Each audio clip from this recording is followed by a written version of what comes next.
right.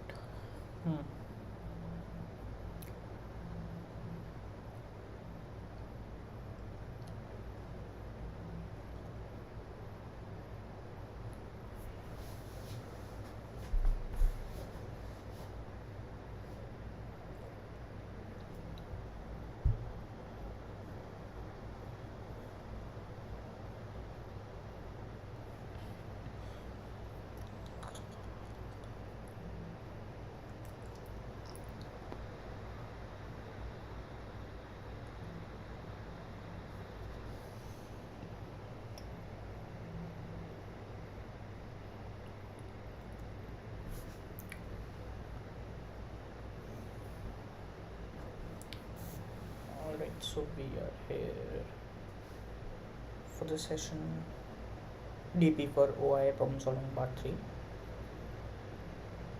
I don't see anyone who has joined yet, so let's wait for a couple of minutes before people start joining in.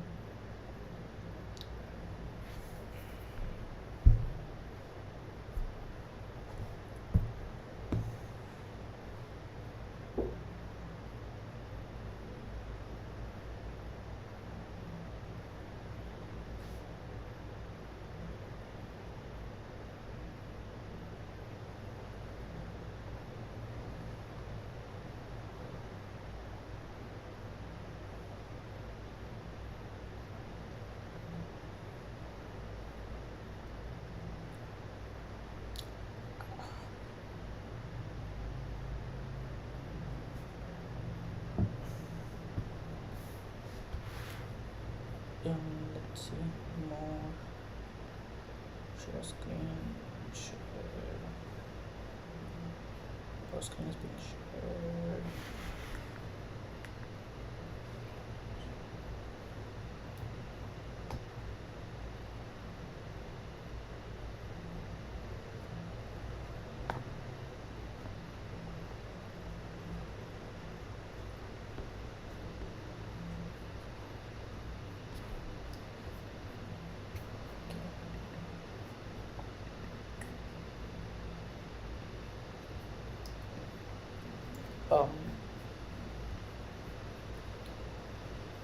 Can anyone confirm if they can see the whiteboard clearly and my voice is audible or not?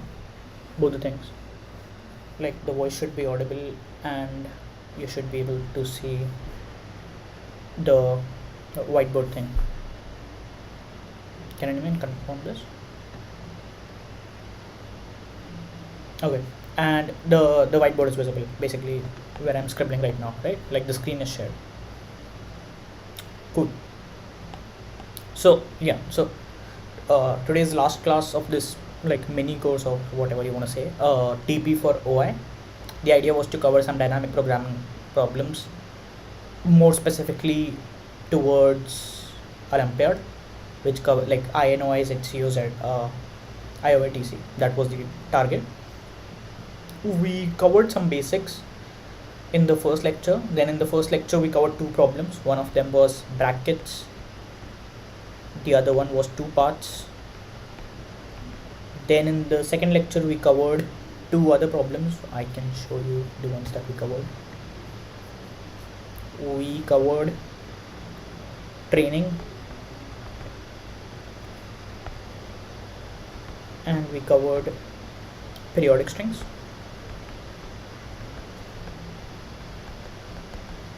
Yep.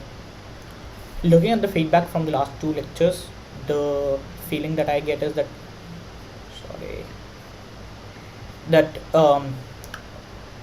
the difficulty level I shouldn't try to increase the difficulty level by a lot in this session. So what I'm hoping for is that we discuss two more INOI problems.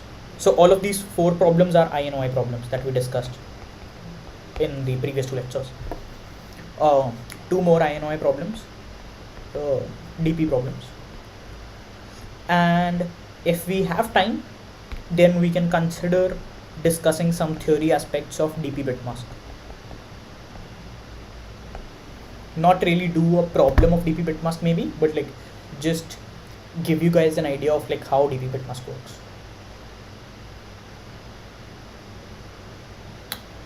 So I think we can start now. So the two INOI-DP problems that I found to be good were the following. Basically the last two problems here, both are DP problems, and since they have the least number of solves, so I guess people find them hard on in general. So the first one is 3n tiling. So the question basically says that you're given a floor of dimension k cross n. K is upper bounded by 3, so that's a good thing. It looks like a rectangle basically, and you have some tiles. One of the tiles that you have is a 2 cross 2 tile, another one is 3 cross 1, and another one is 1 cross 3. That is basically the 3 cross 1 can be rotated to be look like this, 1 cross 3. Obviously 2 cross 2 if rotated doesn't change, like it still looks the same. You need to use these tiles to cover the entire floor such that every cell is covered by exactly one tile and all the tiles lie completely within the floor. Basically it's like a packing problem in some sense. You have to find the number of ways to do this, and you have to print the answer modulo this prime. The first line contains t denoting the number of test cases, which is also reasonably small, 10 only, and then k and n. We already discussed that k is just 3, at most 3, it can be 1 or 2 also, which are the easy cases, and then n. For each test case, output a single integer containing the answer. That's it. Okay, so first let's get an idea of whether people understand this problem or not. Sorry. Yeah, so we have the problem 3n tiling. Okay, so let's say I give you k as 1 and n as 6. That is, the thing looks like this: 1 2 3 4 5 6, and the tiles that you have are these. This is type 1, this is type 2, this is type 3. How many ways are there to do this? Let's do a, except that the problem had 2 times n. Correct, Pratham. Yes, in normal tiling generally it's 2 times n. Here it can be 3 times n. It's a slight variant, but it does change the solution, I would say, reasonably significantly. But yeah, the broad idea still remains the same. So for this one, you only have like one way, right? Because your first tile should look like this one, and your second tile should look like this one. Correct? Now what about k equal to n equals 6?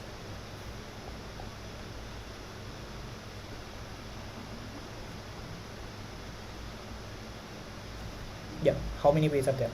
This is, I think, an interesting question. Option A, there is 1 way. Option B, there are 0 ways. Option C, there are 2 ways. Option D, there are 3 ways. Let's see. Let's do a poll on this.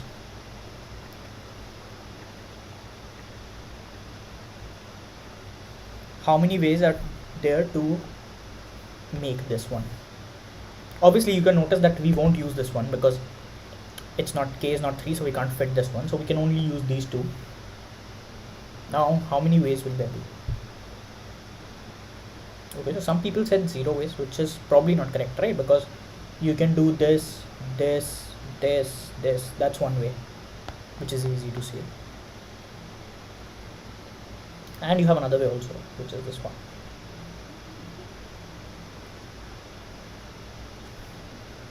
Right? So there are 2 ways. So the correct answer is 2. I don't think there are 3 ways. I can't see any other way to do this problem. Yeah, I don't think there are 3 ways.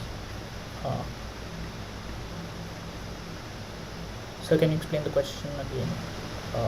Sure. So the question was here, 3n tiling. You can, okay, I can just copy paste the link also in the chat if you guys are. Yeah, and like, yeah, the question is basically you have to tile a k cross n grid, and the tiles that you have are this one: type 1 2 by 2 square, type 2 3 by 1, type 3 1 by 3, and you have to count the number of ways you can do this in. And n is pretty big, 10 to the power 6, so you can't go n square or something. K is very small, up to 3 only. Yeah, and the answer has to be modulo 10 to the power 9 plus. That's the question. So we just now discussed that there are two ways for this. Cool. So everyone does understand the question, right? Okay. So subtask 1 is k is equal to 1. When k is equal to 1, you can only use this tile, correct? Only the second tile is useful to you, that is this tile. So if you have a n, you can only use this tile. That means this tile will come here, then it will come again, and so on. So your answer will basically be, if n mod 3 is 0, then your answer is 1. Otherwise, your answer is 0. That is, if n is a multiple of 3, then you have one way to do it, because you'll just chop off at every multiple of 3 and keep on doing this. If it's not a multiple of 3, then you can check easily, you can see easily that you won't have any way. For example, if n is 5. Now, if you're using this tile, no matter how many times you try to put it, you can't perfectly pack this, because you'll always be left with like either one extra space or two blank spaces. You can't pack it perfectly, right? So everyone understands for k equal 1 that this is the logic, that's it. You just have to print this, whether n is a multiple of 3 or not.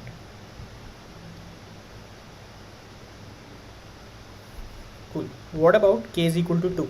So this is the classic tiling problem which people might have seen before, k equal to 2 case, where your grid looks like 2 cross n, so it's a rectangle basically like this. Alright, this is n, and you have to find the number of ways.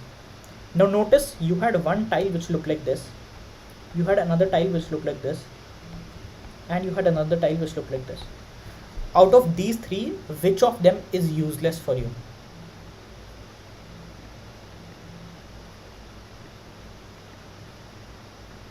Which of the three tiles is useless for you for k equal to? Correct, C. So you don't have to care about this one now, because you can't fit in a 3 tile right here, like this. So you don't only have to care about these 2 tiles.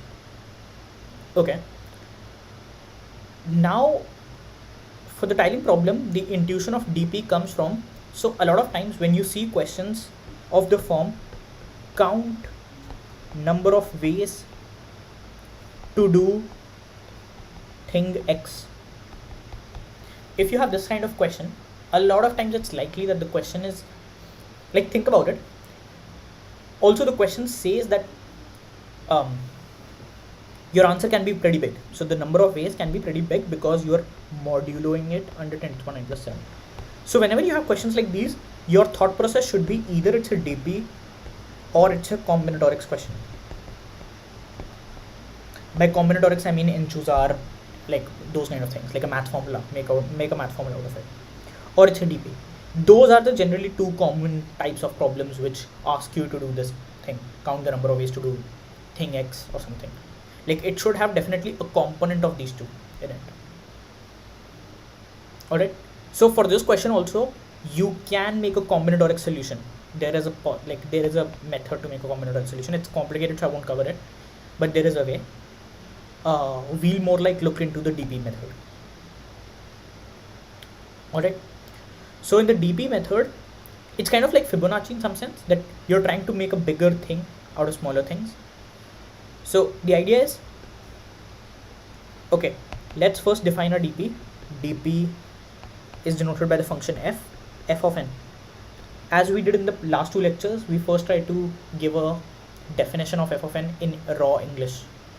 So what you want to say is, given a 2 cross n grid, how many ways are there to tile it?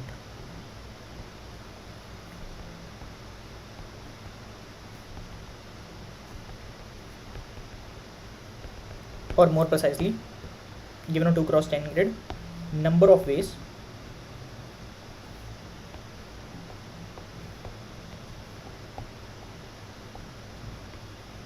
to tile it.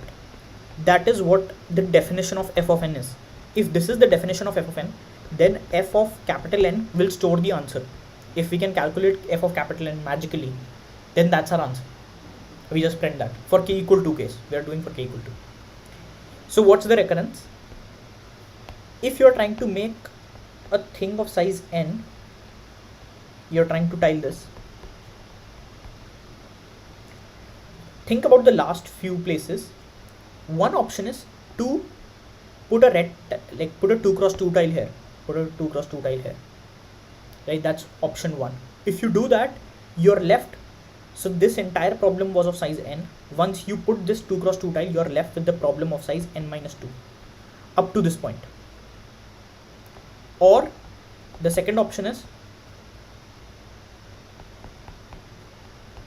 this is of size n. You put one 1x3 tile here and one 1x3 tile here. Let's color them in blue. And then you're left with n minus 3 here. And it's recursive in the sense that this thing, solving this thing, is exactly equal to solving fn minus 2.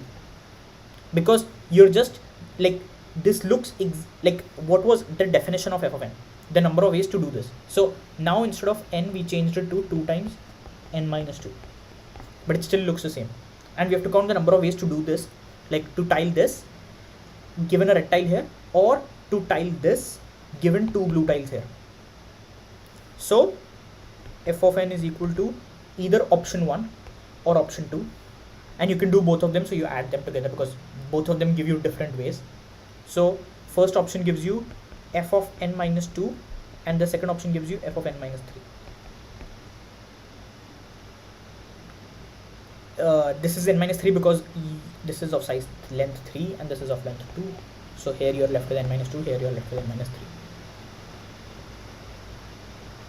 3. Notice you like, some people might think that we can rearrange these two guys in 2 different ways, so we should multiply it by 2 or something, but that's not true because they're still the same tiling. If you're trying to tile just this, then this is one way and that's it. You can't just swap around and count it as another way. They are the same way. All the tiles are same for you, like they're not different tiles for you. So don't confuse that aspect. Don't put a coefficient of 2 or something. That's the recurrence. Alright. So right now, if we have this recurrence, what's the complexity of our solution if we do it? Order n square, order log n, order n log n. How fast can we do this?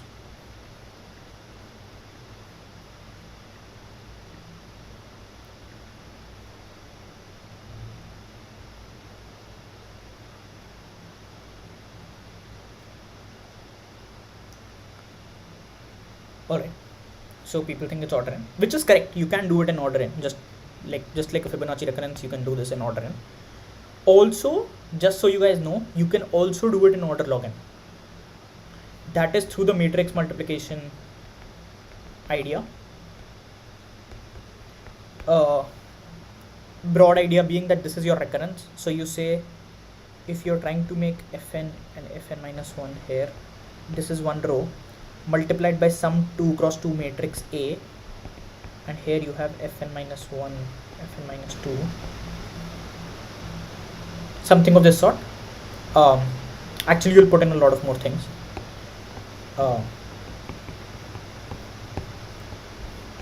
Yeah, I should have thought this through. Fn minus 2 also will be there, I think. Yeah, and 3 cross 3 matrix, fn minus 1, fn minus 2, fn minus 3. I'm just showing this so that people know that this is possible in log n. It's not really part of this content that we're doing. Fn is written as this recurrence, right? So this is coefficient 0, this is 1 and 1. Why? Because fn is equal to 0 times fn minus 1 plus 1 times fn minus 2 plus 1 times fn minus 3. What is fn minus 1? Fn minus 1 is 1 0 0, because it's 1 times fn minus 1 plus 0 times fn minus 2 plus 0 times fn minus 3.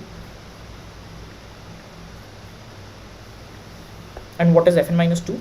It is 0 1 0, because it's 0 times fn minus 1 plus 1 times fn minus 2 plus 0 times fn minus 3.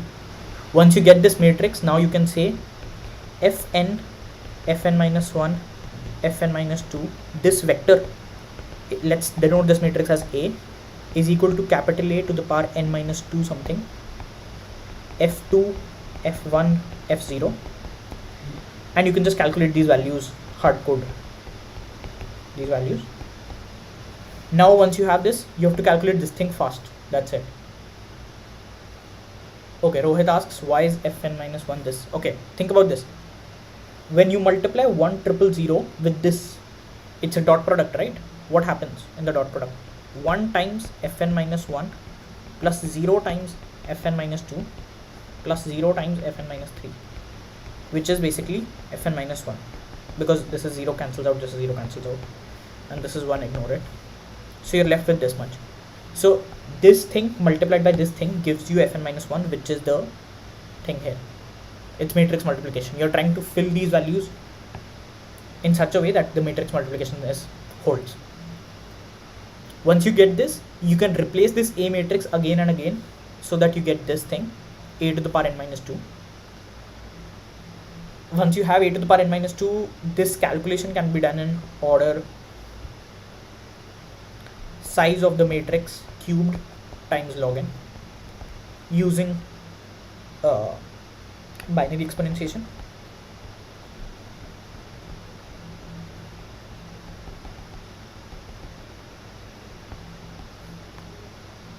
Could you explain the last step again? Pratham, what is the last step exactly? Okay, I get what you're saying. So right now what you have is fn minus 1, fn minus 2. This vector is equal to A, the matrix, times fn minus 1, fn minus 2, fn minus 3, correct?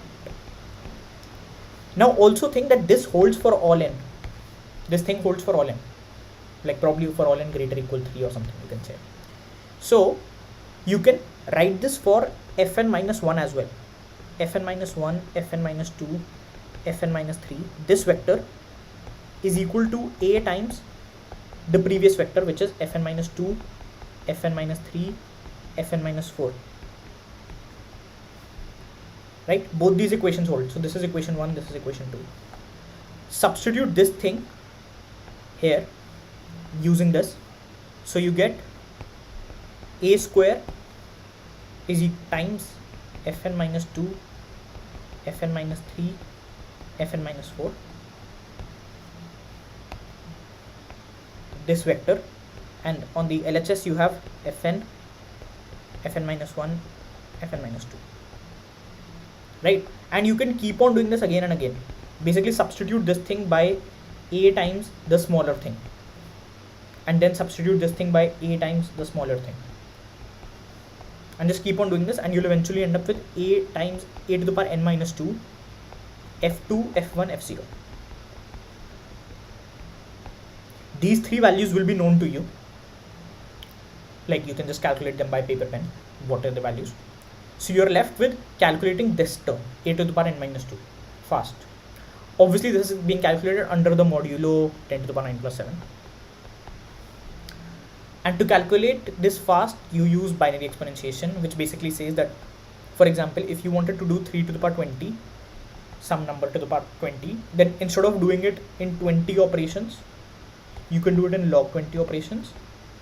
The idea is that this is equal to 3 to the power 2 whole to the power 10, which is 9 to the power 10, which is 9 squared to the power 5, and so on. More formally, a to the power b is equal to a squared to the power b by 2 if b is even,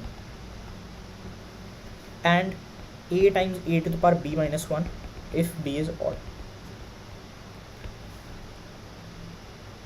And instead of this being an integer, you can also do it for matrices. A to the power b is equal to a square matrix times b by 2, or a times a to the power b minus 1 if b is even,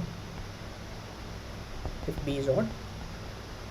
As a homework, or like for you to think about, you can think why this recurrence quickly kills b in log n steps, in log b steps. So after log b steps, this will get killed, like the exponent will get killed here also. And this multiplication or this multiplication here, these two multiplication operations, they take time a cube, mod a cube. So if, example, A is a square matrix, it's of size 5 cross 5, okay, and your B is 64. How much steps will this algorithm take? It will take 5 cube, because mod A is 5, so it will take 5 cube times log 64, which is 125 times 8 roughly, 6, and you can calculate this, whatever it will come up.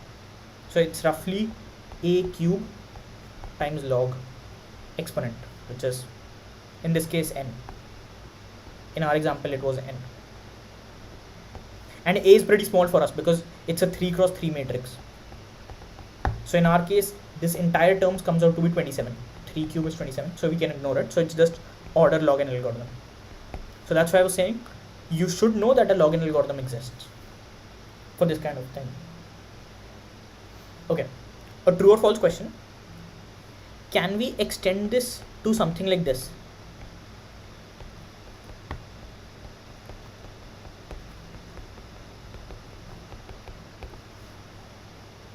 If we had recurrence of something like this sort, where we have a max function over some previous terms with some constants being added, or for example fn minus 1 plus 7n, fn minus 2 plus 9n.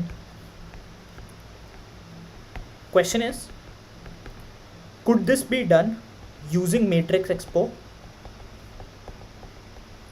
fast? True or false?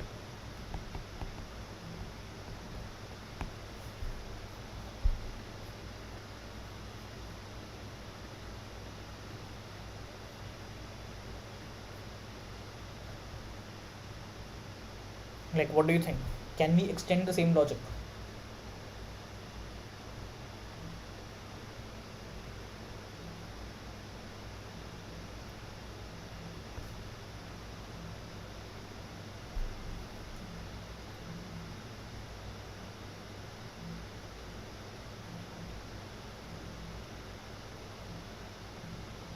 Cool. Yeah. So the answer is false actually. You can't. So I won't go through the detail, but I'll give you the general idea. If your recurrence has a max or a min function inside it, or something of that sort, generally matrix expo will not work. Matrix expo won't work. Matrix expo generally only works when it's a counting question, when you're trying to count something or something of that sort. And so you need to have like it should be a linear combination of something, like fn minus 1 times something plus fn minus 2 times something, and so on.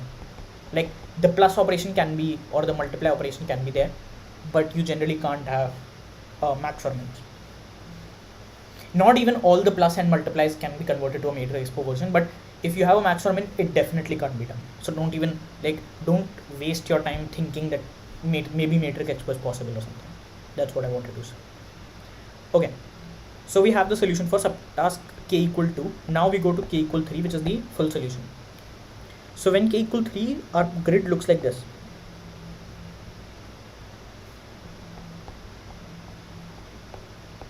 So now all the tiles are relevant to us. This tile,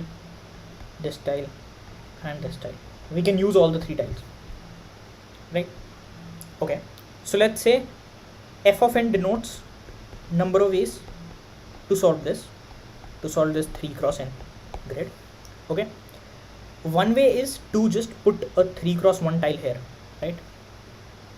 So f of n is equal to f of n minus 1, because then this much is left, like this is n minus 1 up to this point, right? And if we put a blue tile, if we put a 3 cross 1 tile here, then we are just left with this much to solve. Or another option is, what's the other option? So we have a few more options. One option is to put a red tile, a 2 by 2 tile here. Let's denote it like this, a 2 by 2 tile here. If we put a 2 by 2 tile at the top like this, then we need to put a 3 cross 1 tile here. That's the only way to tile this portion. You can't tile it in any other way. So you are left with this structure. Generically speaking, if you have this thing and you put a 2 cross 2 tile here, and you put a 1 cross 3 tile here, you're always left with this structure. Okay. Let's say the entire thing was n, so this is n minus 2 and this is n minus 3, right? Now this structure is reasonably good. It's so we can we can calculate for all these structures also, and by this structure I mean just one square here that is chopped off. That's it, just one square here that's chopped off. So it's 3 here, this is n here, and this is n minus 1. This structure, let's denote g of n be the number of ways to tile this structure if we ever encounter this. Okay, if we define g of n to be this, then notice what will f of n be. It will either be f of n minus 1, or we put one square tile above and one 3 cross 1 tile here, and we are left with this thing, and this is n minus 2, which we discussed here. This is n minus 2, right? So we'll be left with g of n minus 2. Are we be clear with this? That g of n minus 2 will denote number of ways to tile this portion, number of ways to tile this blue portion. This will be denoted by g of n minus 2, right? Okay, now you can think that we have a symmetrical way, which is this one. Put the square tile here instead of the top 2 cells, put the square tile at the bottom 2 cells and cover this portion like this. So we are left with this portion. Notice this thing is equal to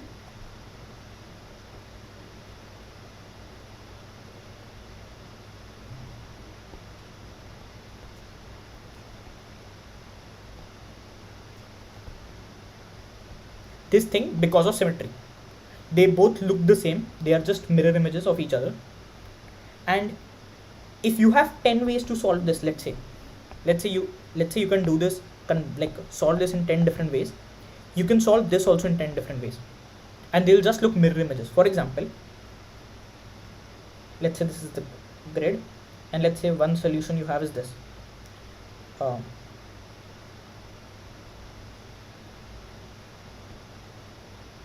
Okay, no, sorry.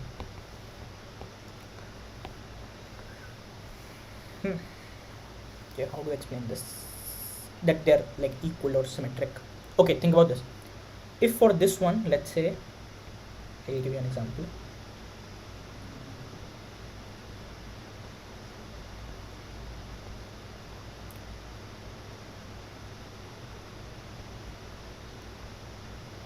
Yeah, let's say this is how it looks.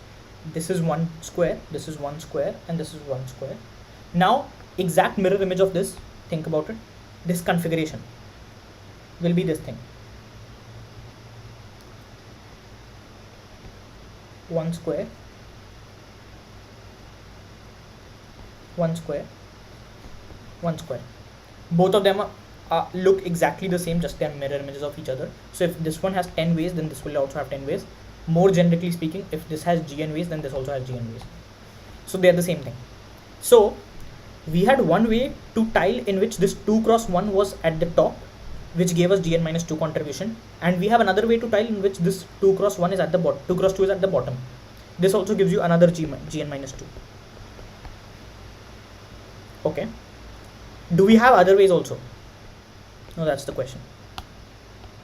So which all ways have we considered till now? We have considered this way,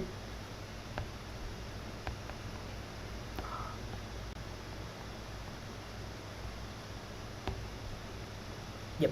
So we have considered this way, then we had considered this way, then we had considered this way.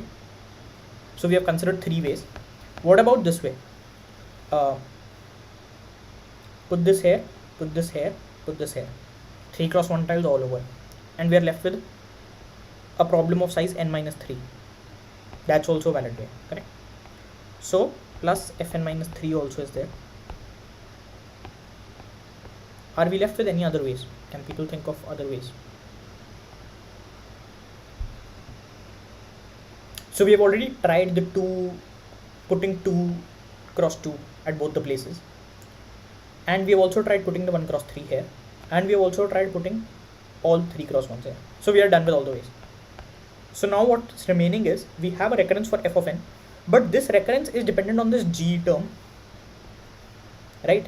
Where g of n is the number of ways to solve this kind of a question, and we don't know what it is really. So we need a recurrence for g of n also. Do people understand the motivation of like when you calculate f of n for a 2 size grid? When we were doing for n equal 2, we were able to decompose it to 2 cross n minus 2 and 2 cross n minus 3, which was good or easy for us. In this example for k equal 3, it's not that straightforward. We can't always decompose it back to a 3 cross x looking grid or 3 cross question mark looking grid basically, which can be like n minus 2 or something. It sometimes will look like gn, which is basically a chopped off square at the end. So to calculate gn, what are we trying to calculate? We are trying to calculate the number of ways to tile this, where this is n and this is 3. Okay, so one way is to put a 2 cross 2 tile here, and you come up with this thing. Another way is to put a 3 cross 1 tile here, 3 cross 1 tile here, and then you'll have to put a 3 cross 1 tile here. You won't have any other choice. If you put a 3 cross 1 tile here, you put a 3 cross 1 tile here, you will have to put a 3 cross 1 tile here. When you do this, this is easy to see. Earlier this entire length was n, now it's n minus 3, and this also is one chopped off square. So gn becomes gn minus 3, basically this portion. And the other portion is when we have this 2 cross 1 tile. Now when we have this 2 cross 1 tile, we are left with this structure, right? It looks pretty much like gn, except in gn, what was the characteristic? Two rows were ahead and 1 row was behind. In this one, it's the reverse. 2 rows are behind. This row and this row are behind, and this row is ahead. So this is not the same as gn. Don't confuse this structure to look the same as gn. What this structure is, it's this, where this is, let's say, n for us, this is n plus 1. This is not the same as gn, because gn was something like this. This was n minus 1 and this was n. Do people understand the difference? Here there is a protruding edge of 2 rows, and here there is a deficiency of 2 rows and a protruding edge of just 1 row.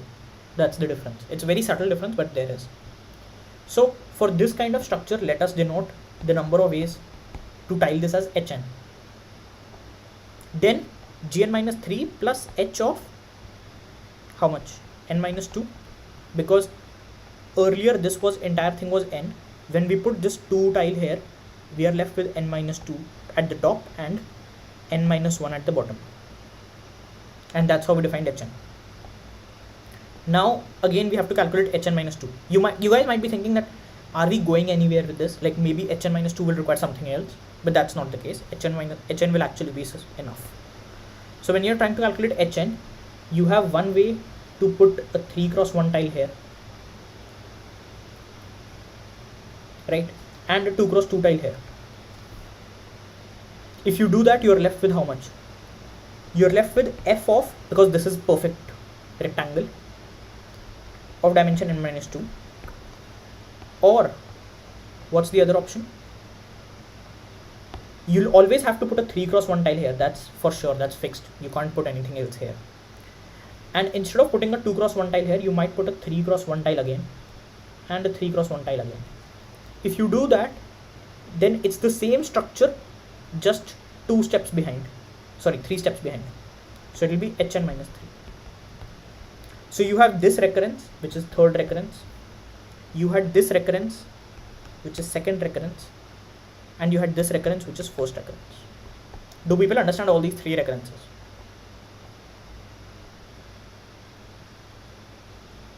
If you have any doubts, you should put them on the chat or something. Like if you want me to re-explain any of the recurrences, or what does f of n denote, what does g of n denote, what does h of n denote.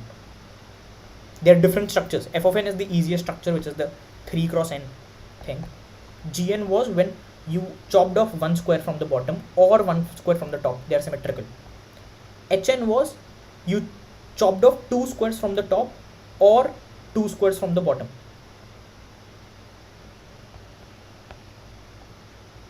And for each of them, they could be like, you can calculate them in the other one's way. Fn is dependent on Gn. Gn is dependent on Hn, and Hn is dependent on Fn, but they are mutually recursive. That's the term that people use. Any doubts there?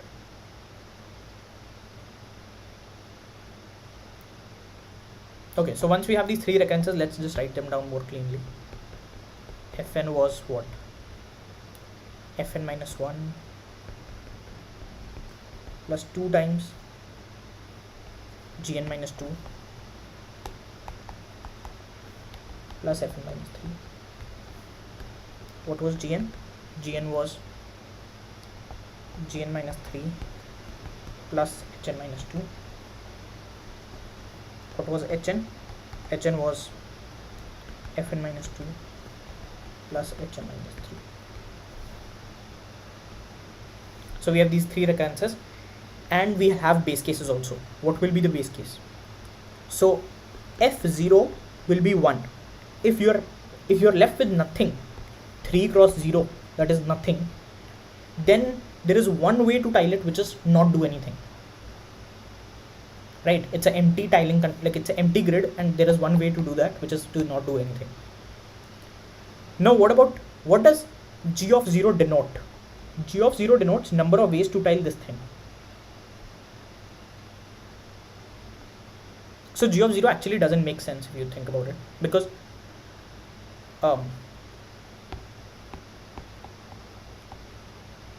yeah, g of 0 won't make sense, because in g of 0, what you'll say the structure looks like is 0 0 minus 1, because you chop off things, so it's not possible. Like you can't have a minus 1 thing. So think about g of 1. That's probably more clear. G of 1 will look like this. Just this portion, because this is chopped off, just this portion. And how many ways are there to tile this? 0 ways. You can't tile this in any way, a 2 cross 1 thing like this. So g of 0, maybe we say undefined, not applicable, and g of 1 we say it's 0. Okay, what about g of 2? I'm just filling out some base cases so that people know how the recurrence will work out. G of 2 will look like something like this, right? You have one chopped off square here, and this is 2, and this is 1. This also doesn't have any ways, you can see. If you put a box here, you can't put anything here, and you can't put a 3 cross 1 box here or something, and if you put a 3 cross 1 box here, you can't fill this, so it's 0 ways. So g of 2 is also 0. What about g of 3?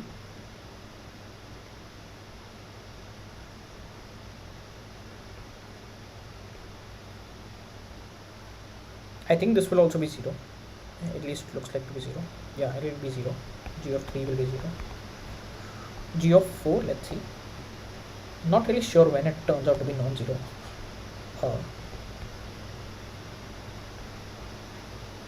Okay, G of 4 is non-zero. Yeah, G of 4 I can see away. Okay, so G of 0 is 0, G of 1 is 0, G of 2 is 0, G of 3 is 0. G of 4 is probably 1. I'm not sure, but yeah, probably 1. F of 0 was 1. What about f of 1? If you just have this thing, then there is one way to tile this. What about f of 2? Put a thing here, there is one way to tile this.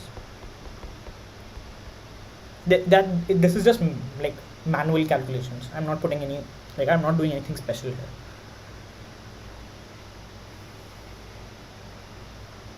Okay, now notice that everything is dependent only up till the -3 term. So making f of 0, f of 1, f of 2 base cases is enough. You don't need to make f of 3 base case here, because f of 3 will be using gn minus 2, which is g1, and g1 is well defined. We know the value of g1, which is 0. G of 0 is actually also 0, because there is no way to do that. What about h? H of 0 will probably be 0, right? Because h of 0 denotes just a single block. There is nothing here, there is nothing here, and just a single block. You can't make anything. H of 1 will be 2 blocks and this thing. Nothing, no way to do this. H of 2,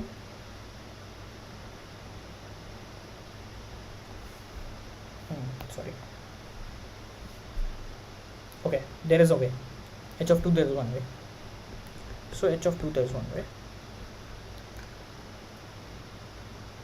Yeah. So if you have these base cases, I think these many base cases is probably enough. No F0 to F2, no G0 to G2, no H0 to H2. No all these 9 values, and you can make any value here if you want to. Is this part clear?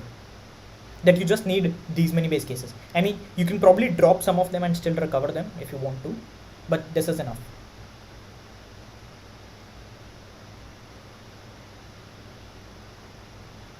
In case anyone has any doubts regarding the recurrence or the base cases, then just put them on the forum or something. So I won't go through the implementation, since this is, I think, pretty straightforward. It's kind of like a Fibonacci recurrence. It's just that you make 3 arrays. One is F array, other one is G array, another one is H array. You put these 9 hard-coded values first. Just put them in. Then you run a loop from I equal 3 to n and calculate Fi, Gi, Hi. I'm starting from 3 because you already know up to 2 what's the values, and your recurrence will just be the things that, your recurrence here will be this thing. Just use this, right? And also put the modulos, modulo it under mod, modulo it under mod, and everything. And once you're done with this, then just print f of n. That's your answer. So implementation is pretty straightforward, right? I mean, it's kind of like Fibonacci, except you have multiple arrays like G and H array also. So in general, when your recurrences look like this, that something is dependent on another thing, G here, and G is dependent on another thing, and H is dependent on another thing, this is termed as mutually recursive. That is, one thing is dependent on another thing.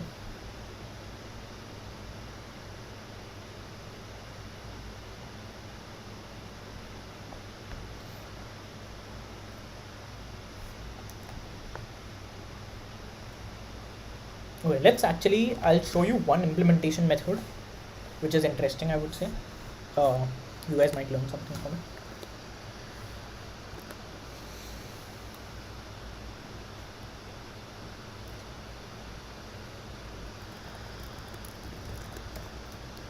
So I hope my screen is visible.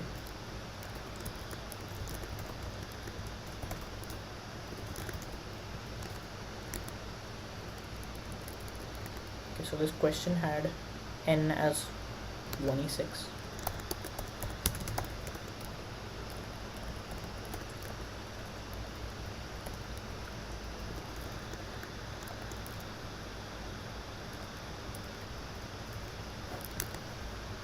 Okay. In case my screen is not visible or the font size has any issues, then just let me know here. Okay. Before only we'll try to calculate everything. For entitled 3 to capital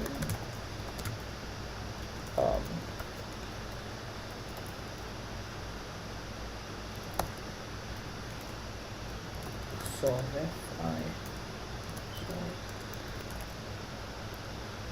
yeah, let's do this. And then when we get, okay, actually we don't need to do this. Yeah, my bad. What do we get here? In each test case, we get a n, k, n, k, n, c, k, n. If k equal 1, then we just print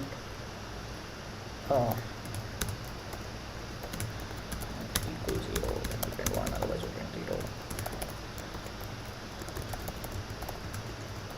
If k equal 2, then we print solve to n, otherwise we print solve f n, let's say. Okay, let's first define solve to. That's the easy one, I would say. If n equals 0, return 1. If n equals 1, return 0. If dp2 n is not equal to -1, return dp2 n.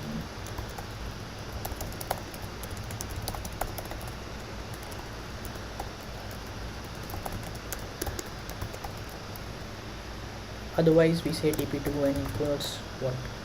Solve to n minus 2 plus solve to n minus 3. Okay, what about the other case? If n equals 2, then what? We return 1. We have 1 way. Correct. And if n equals 3, then this recurrence is run. Yeah, so these are the 3 base cases. And then the normal recurrence.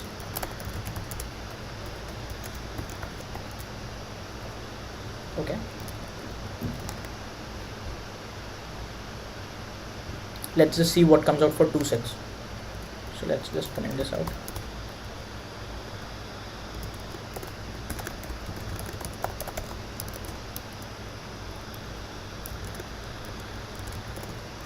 Okay, we get 2, which is correct.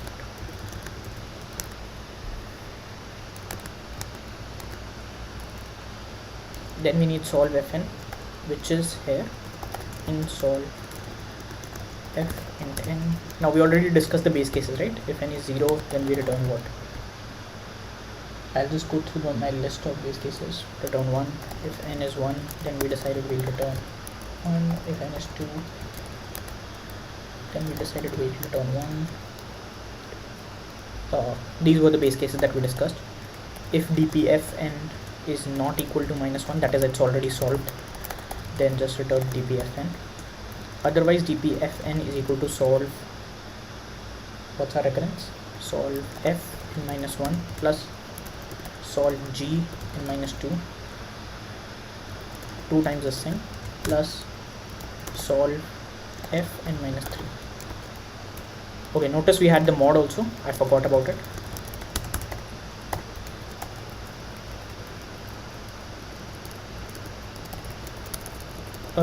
Just like last lecture, we'll use an add function. The reason I always prefer to use an add function is because it reduces your errors where you accidentally don't mod something and you get an overflow somewhere. It reduces those kind of bugs. So just do add everything here, mult 2 comma this, add this with this. Like, notice I don't put any mod operations here, just because I think it's more error prone that way.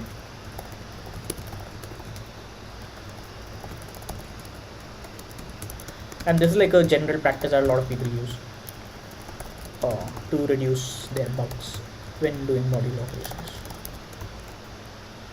We discussed these mult and add implementations last time, so I hope everyone remembers that.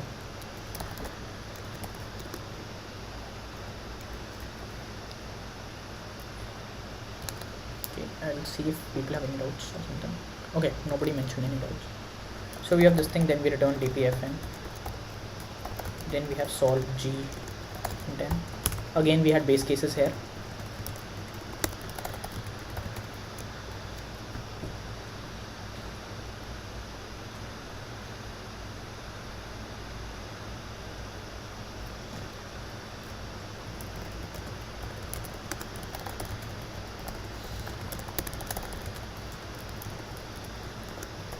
This is a bit of like mundane writing, but like this is required for this question. dpgn equals, what was the recurrence? Add solve g n minus 3 solve h n minus 2. return dp gn. Okay, now we have dp2 array, dpf array, dpg array, and dph array. We have all these arrays. Okay, and we'll have to solve h method also.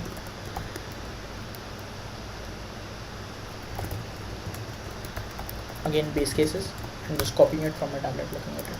Return 0 if n is 1, return 0 if n is 2, return 1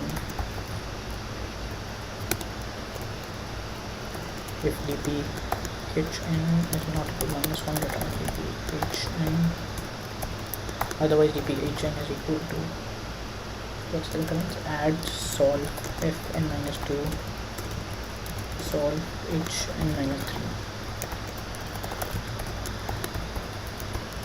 Okay, so we have this.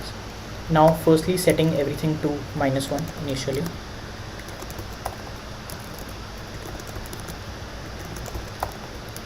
This copy pasting I'm doing through Vim shortcuts, in case anyone is like confused or something.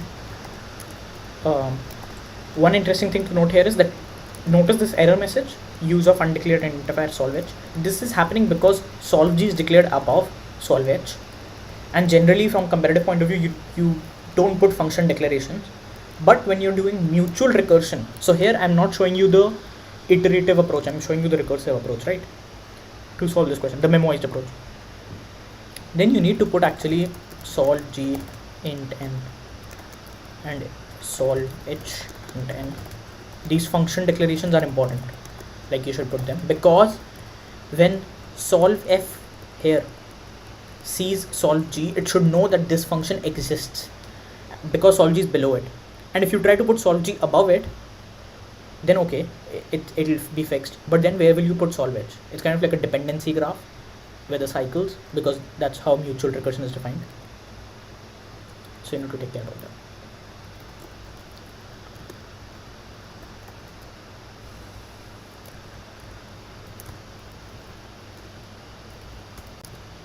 So this looks good.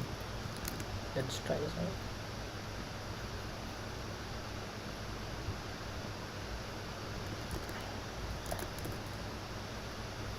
So we got 0, 1, 2, 8, which is correct.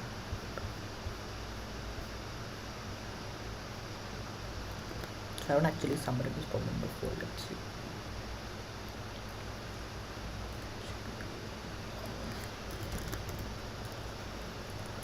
This was our code.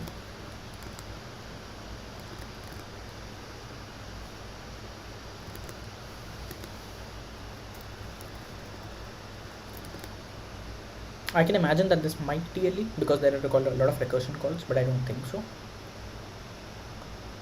Let's see.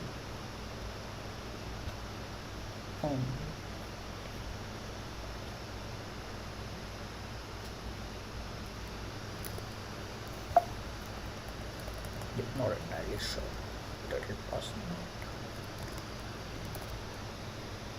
not. Okay, cool. Yeah. So just to I implemented it in a recursive way just so people know that when you have mutual recursion, basically like my idea for doing this way was, when you have mutual recursion, these the function declaration done here is crucial, which is done here, line 31 to this thing. And then you can just like write your memoized function similar to how you do, where solve f is dependent upon smaller values of solve g, and solve g is dependent upon smaller values of solve g and solve h, and solve h is dependent upon smaller values of solve f and solve h. So you can do mutual recursive codes, just that these three lines are important. If you don't put them there, then it bugs out, like the compiler won't allow it. The function declarations are important, which sometimes in comparative people tend to skip. People don't put these three lines, or like function declarations in general. Okay, any doubts regarding the implementation?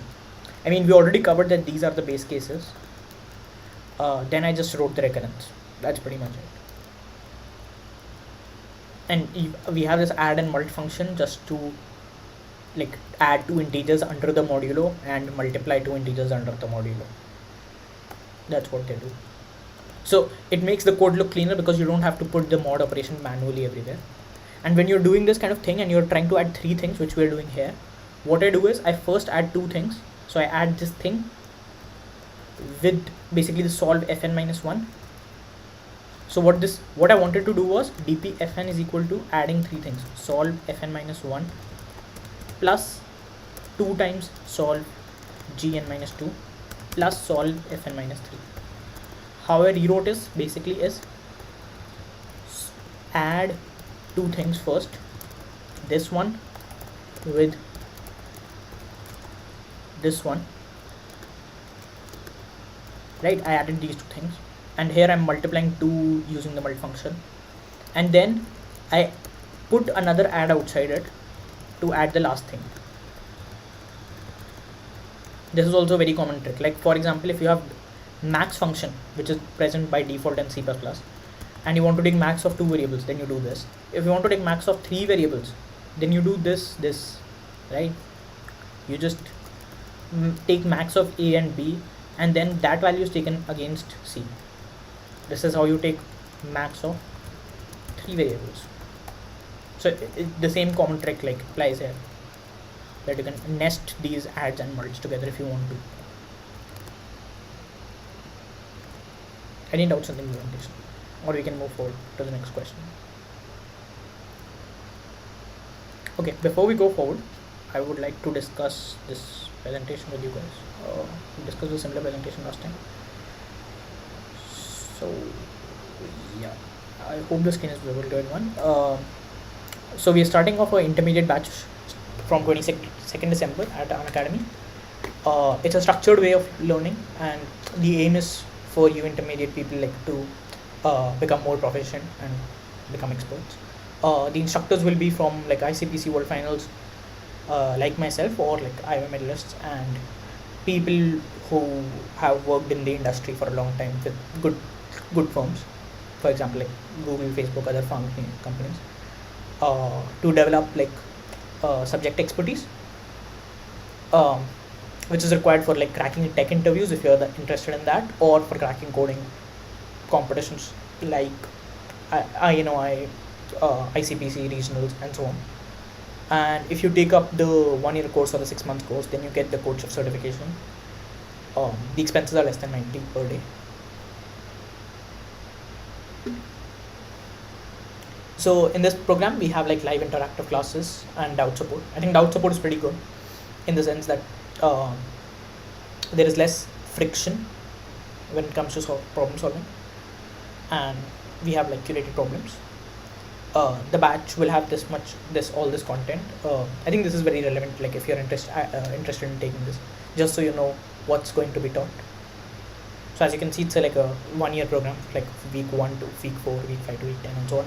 It goes up to week 52, and it pretty much covers, I would say, a lot of like probably majority of the topics in comparative programming.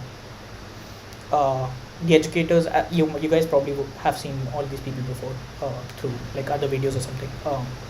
There is Tanuj, Sanket, Pulkit. I guess these are most active, like Riya, and they have very good credentials. Like some of them have been to ICPC or IOI before, and other are like software engineers at good places. Yeah, that's there. And we'll have teaching assistants, support staff, and doubt forums. Doubt forums is the same thing that I referred earlier, which is basically it creates less friction to move forward. Like if you have a doubt, someone can help you clear it. Curated problems, which we discussed earlier, and like that's the subscription plan if you're interested. The recommendation is generally not to go for like a 1-month program, because it like the 12-month thing is just like more worth it, and also I would say if you're in the program, like it's more helpful in the sense that you stick with it, like with the course, like because the concept of a batch is something like you start off with like 30 people together, and like the end goal is that all 30 of you after 1 year become like more proficient. So it works better if you're init for the entire array rather than like for just a month. So that's there. Moving on to the second question we have is interesting sequences.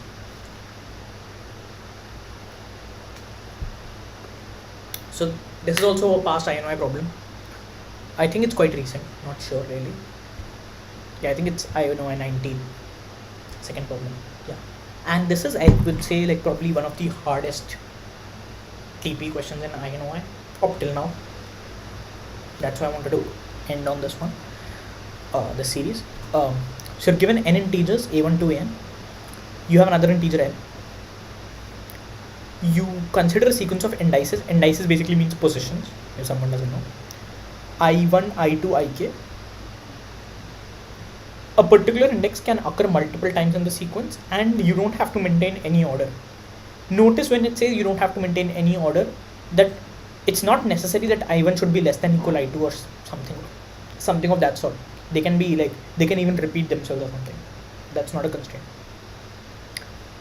And this sequence is of length k in this example. Actually, you have to construct a sequence of length L. L is given in the input. This is just an example, I into Ik. So this sequence is considered to be interesting if it's, how will you say, if it's non-increasing or decreasing basically. That is, AI1 is the largest value followed by AI2 and so on. The values drop. Okay. The indices may or may not drop, the values referring to that indice. Those values drop, like they are decreasing. Not strictly decreasing, but decreasing. So they can be equal also. So it's interesting only if this property is satisfied, only if they are decreasing. Okay. And the cost of such an interesting sequence is minimum of absolute difference between any two adjacent indices. Basically, it's this formula, which basically says that take any consecutive pair, I2, I1 or I3, I2 or I4, I3 and so on, and their difference, the absolute difference, this difference in positions, when minimized, that thing is the cost. Okay, because it's a minimizing function, so the interesting question arises when you have to maximize the cost. So the question is basically, out of all the interesting sequences of length L, output the one which has the maximum cost, or don't output the sequence, just output the maximum cost. So there are multiple interesting sequences of length L. There will be one of them which will have the maximum cost. Print that maximum cost. Note that you can show that there is always at least one interesting sequence for the given constraints. The first line contains t, the number of test cases. T is pretty small, so we don't care. Like, don't think about that much. The second line contains n and L. Notice n is around 3000 in the worst case, and L can be pretty big.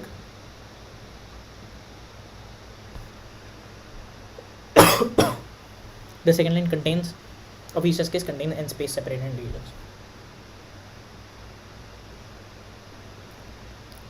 Okay, so this is the question.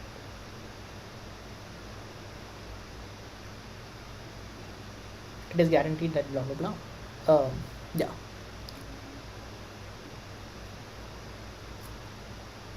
Okay, the values are also pretty big, so you can't really exploit them. Let's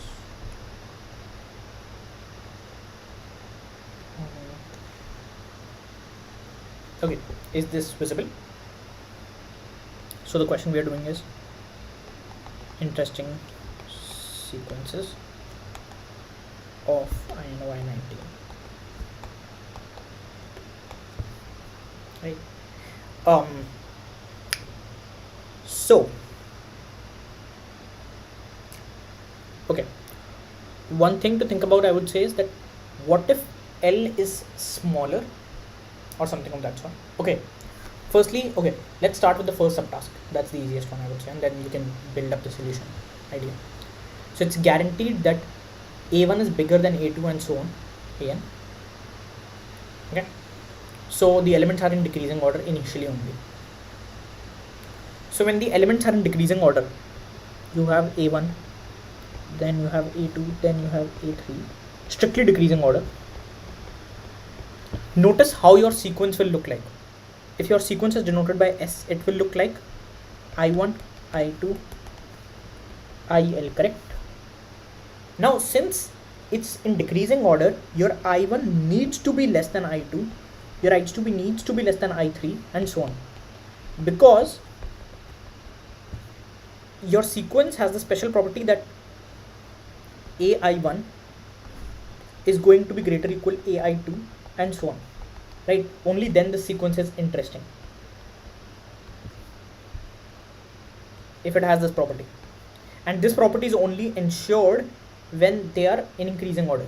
I'm considering subtask 1 when you have this property.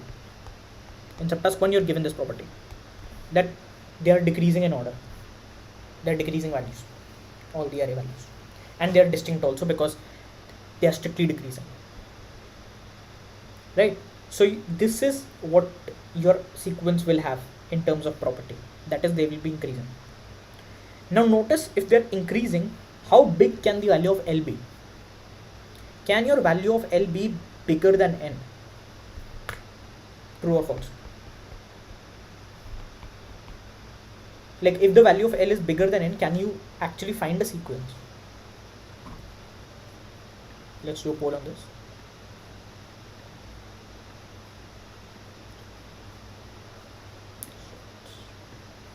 So if the value of L is bigger than N, so actually in the original question you can see that L is constrained by 10 to the power 9. If your value is bigger than N, will you actually be able to find a solution, yes or no? I can copy paste the link of the question in case people want to read it up themselves. Okay, so actually the answer is false. One guy answered I think incorrectly, but anyways, the answer is false. Reason being, if L is greater than N, then your this sequence of I1 to IL, it will have more than N integers, which is not possible simply because you only have N integers in the array. Your array is of size N, right? So you can't put more than N integers here, all of them strictly in increasing order. Basically, you cannot have greater than N length subsequence of a N length array. If you have an array of N length, you can't have a greater than N length subsequence out of it. So you don't need to care about L being greater than N. So now you can just think about L being less than or equal N, which simplifies the problem for you, right? Like L will never be actually be bigger than N. That's because the question said, the question here stated, note that you can show that there is always at least one interesting sequence for the given constraints. There is always at least one, but if L is bigger than N, there won't be any. So that's why you can assume that L is always less than or equal N. I'm just explaining subtask 1. For subtask 2, this condition might break. Okay, so we have this. Then we just need to pick elements, right, such that the distance between consecutive elements is kind of not that low. That's the intuition. So how does the question look like in subtask 1? You are given an array. You don't really care about the values of the array. You don't really care about the values because you know that they're decreasing. You are just decreasing nature. If you pick the second value and then you pick the fifth value and then you pick the sixth value and then you pick the ninth value. If you pick these three, second, sixth, ninth, what will be your cost? Option A, 2, option B, 4, option C, 3, option D, 1.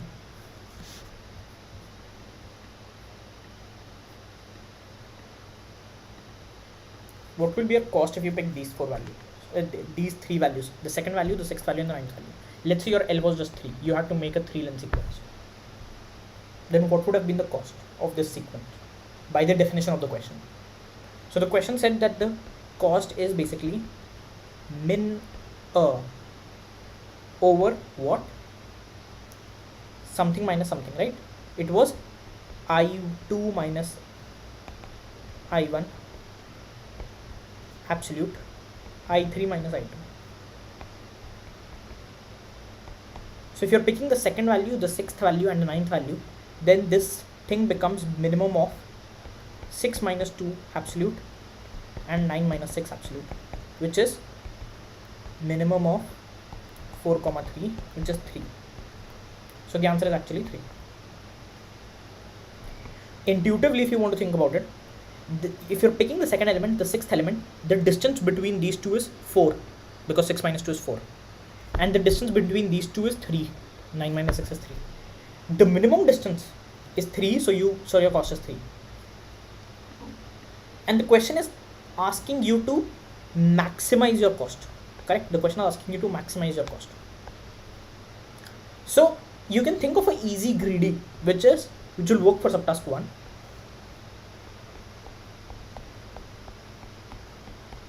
If you have n elements array and you have to pick l elements, pick the first element, then pick some ahead of element, let's say jump x spaces ahead and pick the 1 plus x guy, then jump x spaces ahead and pick 1 plus 2x guy, and keep on doing this.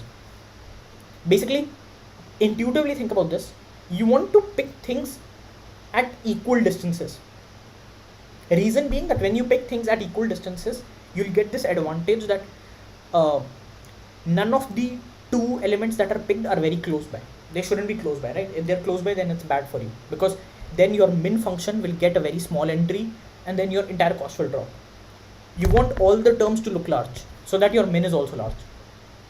And when you want all the terms to look large, you can make all of them look the same roughly so that none of them is too small. That's the idea. So if you work out the math, you can see that you should pick the first element, then you should pick 1 plus n by lth element, then you should pick 1 plus 2 times n by lth element, and so on. Basically, the idea is if you have an n element array and you want to pick equally spaced elements starting from the first element, and you in total want to pick l elements, then what should be your gap size? Your gap size should be n by l, right? Roughly. So after skipping n by l elements, you should pick the next element. After skipping n by l elements, you should pick the next element, and you should keep on doing this. If you keep on doing this, how many elements will you pick? Total size is n and your gap size is n by l, so n upon n by l, which is n. So you'll pick roughly l elements. That's the high level idea of the grading. So are people clear with the rough greedy idea of subtask 1? That you just pick at equal spaces, and the equal space can be found by n by l, or you can brute force also for the equal space thing. Like there can be a lot of things. You can binary search for it, you can brute force for it. But you can even have a closed form formula like this, or maybe a plus 1 here. Not sure really what it will be, but we don't care because this is a subtask 1. So we don't really want to go that in depth for subtask 1 because that's not the end. What about subtask 2? Okay, now he says that they can be equal also. That's the only difference, right? That they can be equal also. So now A1 is greater equal A2 is greater equal A3 and so on. Okay, let's say the array looks like this: 30, 28, 25, 25, 25, 20, 15. Okay. Now notice 25 is repeated 3 times here, so it's no longer distinct, and that's why you have the equality signs here. If in your optimal solution of picking the interesting sequences, if in your optimal solution you had picked 2 of these, let's say you picked this one, the third guy, and the fifth guy. Okay, let's say you picked both of them. Let's say you picked something like this: 1, 3, 5. Let's say you picked 1, 3, 5, 8. Let's say this was your sequence. Okay, you picked first guy, third guy, fifth guy, eighth guy. Okay, and your cost will look something like distance is 2, distance is 2, distance is 3, minimum distance is 2, so cost is 2. Okay, well, a better way would be to just pick 3, 5, 3, 5. This is like one insight that you should get, that if you're picking the same element twice, same value twice, you should not just pick them twice, you should pick them infinitely many number of times. If you're picking the third and the fifth value, if you are, I'm not saying you should pick them or anything like that, but if you are picking the third and the fifth value anywhere, then notice you can pick the third value again after this. So you pick the third value, then you pick the fifth value. Now you can again pick the third value, because this is 25, this is 25, this is 25. And you just have to maintain that you shouldn't increase. It's a non-decreasing sequence. And you can keep on putting them. The benefit that you get is that only this distance matters then, which is 2. Had you picked, okay, instead of 7, let's say in your solution you would have picked 20 also, this thing, which is the 6th position. So your array would look 1, 3, 5, 6, and your cost would be 1.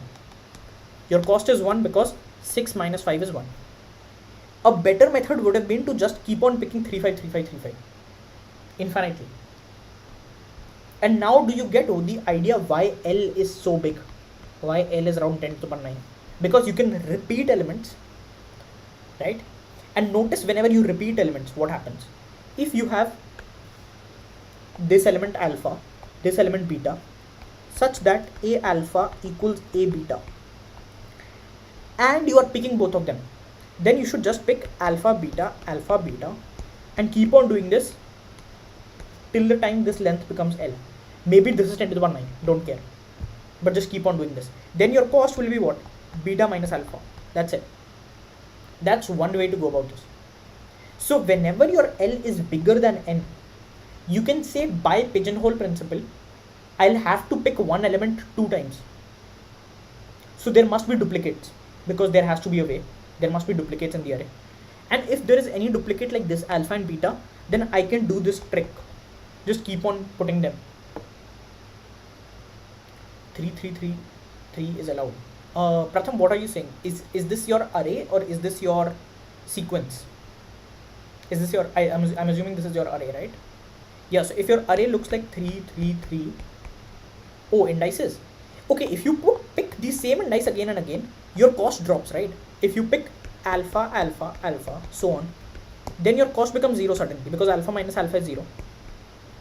And your cost is now so bad, you wanted to maximize your cost, but now your cost is 0.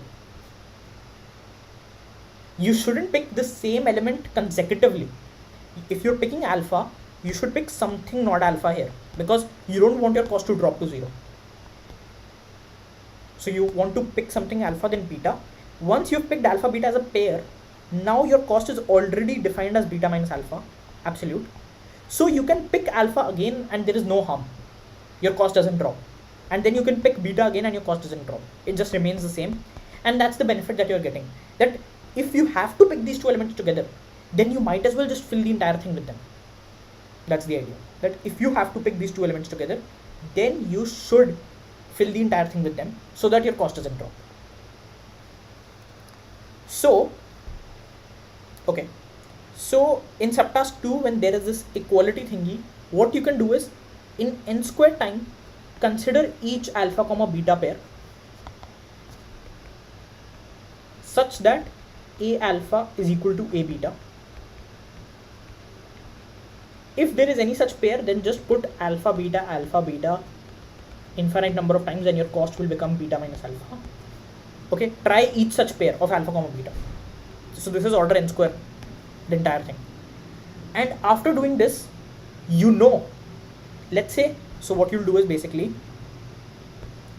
max over alpha not equal beta, A alpha equals A beta, beta minus alpha. Okay, you take the max of this entire thing and let this be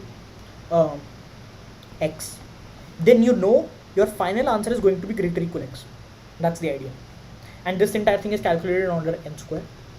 If you do it trivially, you can do it faster also, but let's not care because n square is allowed.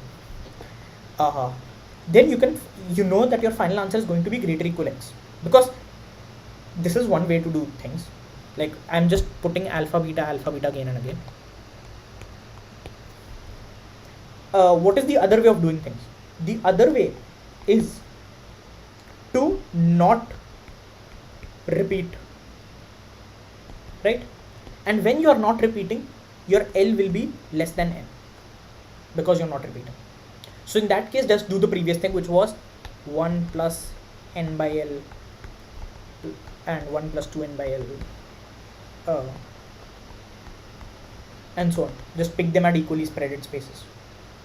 So either your answer could be something like this, or it could be the previous thing that we did. How does this help if you're thinking, and you take the max of both the options basically? How could this help? Let's say the entire array looked like 1 1 1 1 1. Then if your alpha is the first character and your beta is the last element, then your beta minus alpha is pretty big, which is n minus 1, and that's cool. Just pick the first element, then pick the last element, then pick the first element, then pick the last element, so on. Keep on doing this for as much time as you want. Right? So that's the benefit that you get with non-unique elements, with repeated elements. You get this advantage that you can do stuff like this. Firstly, your L can be as big as you want. It can be bigger than n, and this method will still work. And secondly, the gap doesn't reduce. Like once you have a good high distance thing, you can just keep on repeating it. So you shouldn't add anything else in between. It's always bad to add something in this sequence after this point. So is this idea clear of repeating elements and how we can use them?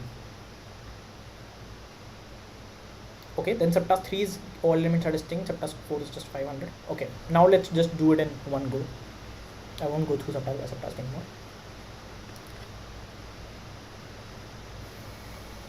So maybe we'll first make something like n squarish or some slow solution, then we'll go on faster solution, or like n cubish maybe, and then we'll try to make faster solutions. Okay, so now don't assume that your array looks like decreasing. Initially we had this assumption that a1 is greater equal a2 or something of that sort. Let's drop this assumption. So we don't have any assumptions on the array. There can be duplicate elements on the array, and the elements can be in any order they want. They don't have to be in decreasing order or anything. Okay, let's remove those assumptions. Okay, now let's say this is your array. Okay,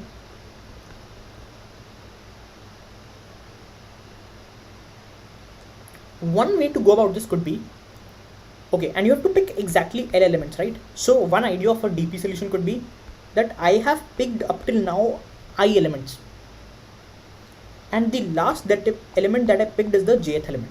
So this is trying to denote max cost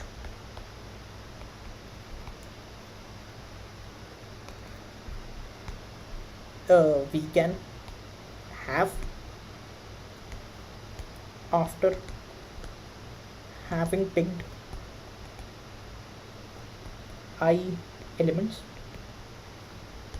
and the last element picked is AJ. The last element picked is AJ. Okay, this is our definition of a DP. This could be one idea that you can get. It's a very natural idea to get. Like I also got this at the first go, but the first DP idea that you'll get is probably going to look like this, and your recurrence will look something like this. If my last element was J and the next element that I'm going to pick is K, I'm going to loop over all K's from 1 to n. Okay, such that AJ is greater equal AK. This condition should be true, right? Because it's an interesting sequence. Interesting sequence has this property that if J was picked, let's say J is here, and this is the ith element picked. Now maybe K is here, and this is the I plus 1th element picked. Then AJ must be greater equal AK, right? That's the definition of interesting sequence. that the previous thing picked should be greater or equal to the next thing picked. So only consider those cases which satisfies these two inequalities, and for them what you'll say, dp will become I plus 1 because we'll pick that element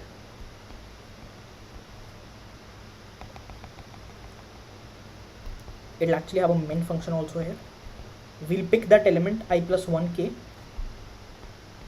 Why I plus 1k? Because this is because we picked one more element, right? We picked one more element, so that's why I became I plus 1. And k because now the last element picked is ak. After having picked jth element, we are now picking the kth element. So that's why this thing, comma, something. Let's see if you can get what's the question mark. So question mark is option A, I minus j, option B, j minus k, option C, I minus k, option D, none of the above.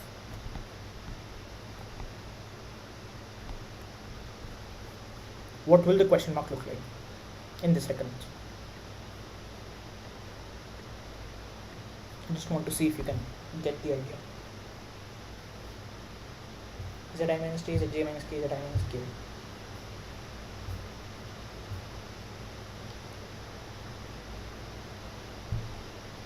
Notice what the definition was trying to say. dpij's, after having picked first like I elements of the sequence, and the last element that we picked was aj, and now we are picking the akth element as the next element, which is I plus 1th. So we picked the jth element and we picked the kth element. The distance between them is what? J minus k, absolute difference. And this is going to contribute to the cost. Like this will minimize the cost. Like if this is quite small, then it's bad for us because the cost will drop because of it. So that's why, yeah, this is the correct. J minus k is the answer. So instead of this, you'll put j minus k here. Sorry, absolute value.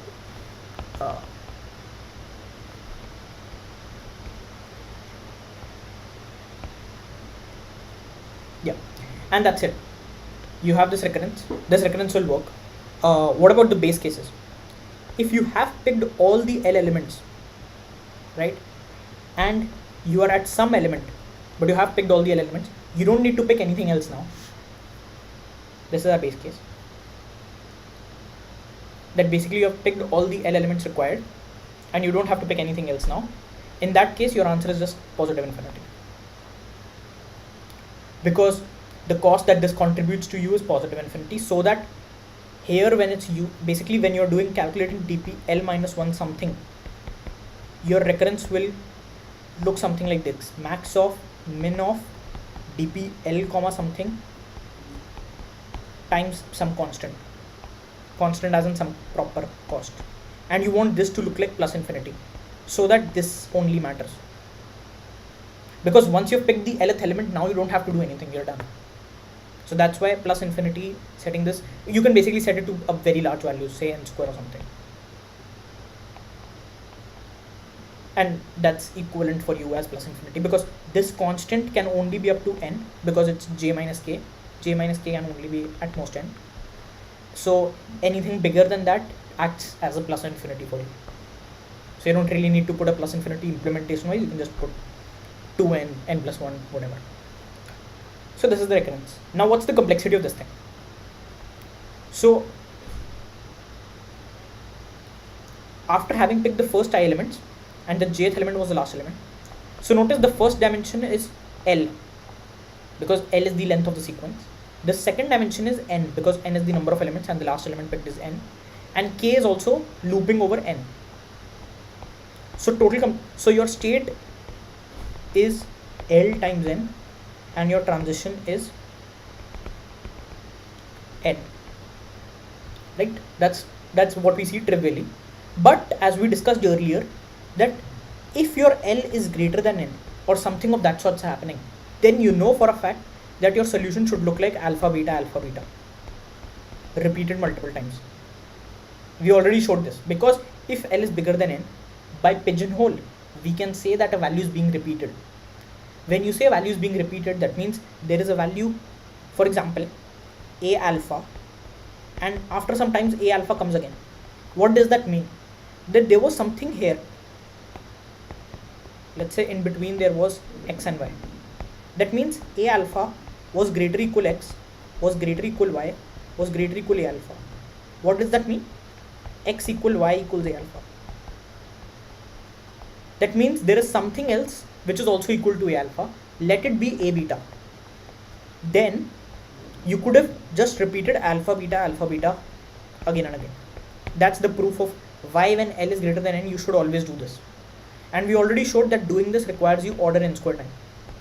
Why? Because just get a pair of alpha and beta, check if they are equal value wise.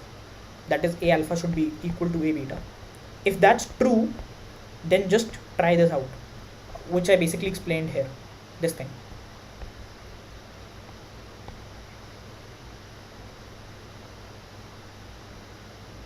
That you try out each pair of alpha beta such that A alpha is equal to A beta, and the distance between those two guys maximized gives you a candidate answer. So is this idea clear?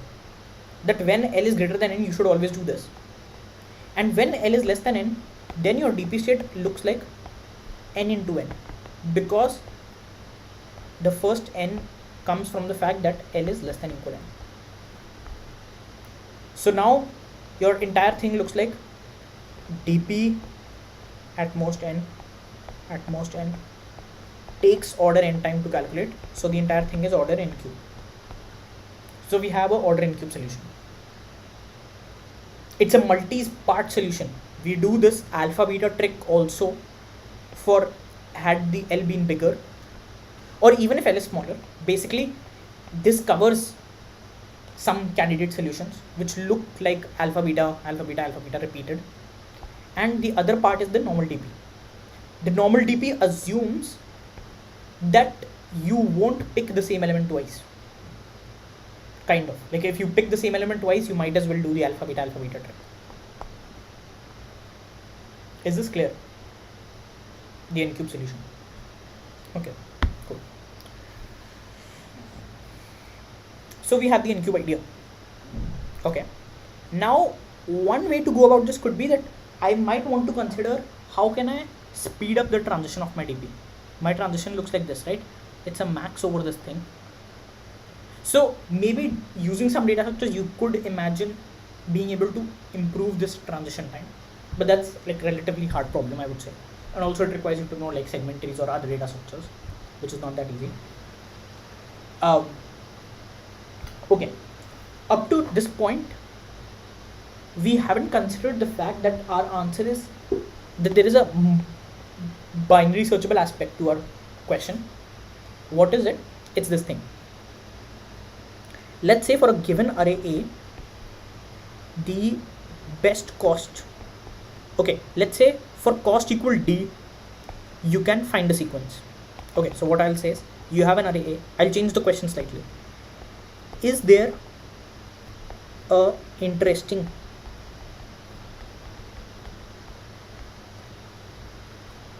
sequence of length L with cost greater equal D?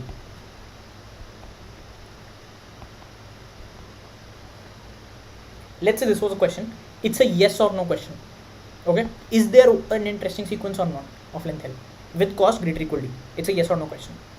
Think about the different values of D and the answer. So let's say this is answer no, this is answer yes, and these are different values of D. D equal, like this is like D is 1, D is 2, D is 0, D is 3, so on. Okay, when D is 0, you can always make some array with cost being greater equal 0, so it's yes. When D is 1, maybe it's yes. Basically this function will look like this. At some point it will drop to a no, that I can't make it look like yes any longer, and it will remain no. So there is, when we have a function like this, it's called a monotonic function. By monotonic I mean it's going in one trend. Here the trend is going downwards. Like it's not strictly decreasing, but it's a decreasing function. It was yes before, and after some point it became no, and then it remains no. It doesn't become yes ever again. Do you get the intuition of why this is happening? Like, if let's say the optimal answer for this question was x, the max cost possible was x, then think about it. When the value was x here, the answer would have been yes. But when the value was x plus 1, the answer would have been no. You can't create a sequence which has a cost greater or equal x plus 1, right? Because the optimal is x.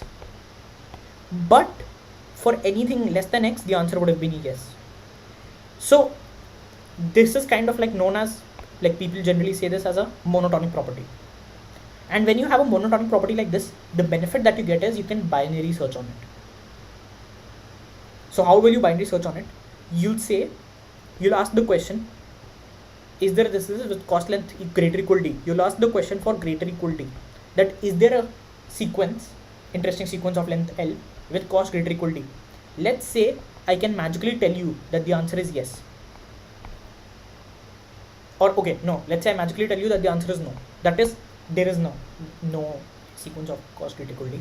Then you might ask me in the next question, is there one greater equal d by 2?